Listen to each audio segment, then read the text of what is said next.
नवी मुंबई पोलिसांद्वारे अशा सराईत गुन्हेगारांना अटक करण्यात आली आहे, ज्यांनी शहरात 10 घरफोडी केल्या आहेत।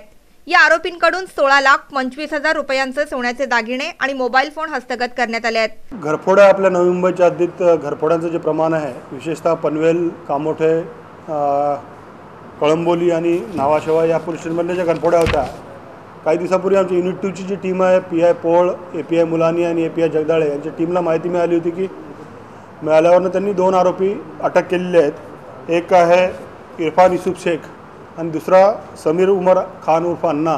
आत्तापर्यंत त्यांच्याकडनं जवळपास 10 घरफोड्यामधला आणि एक मोटरसायकल थेफ्टमधला असा 16,25,000 रुपयाचा माल आम्ही आत्तापर्यंत रिकवर केलेला आहे आणि सध्या त्यांच्याकडे तपास सुरू आहे। हे गुन्हेगार खिडकीतून घरात प्रवेश करून चोरी करत असत।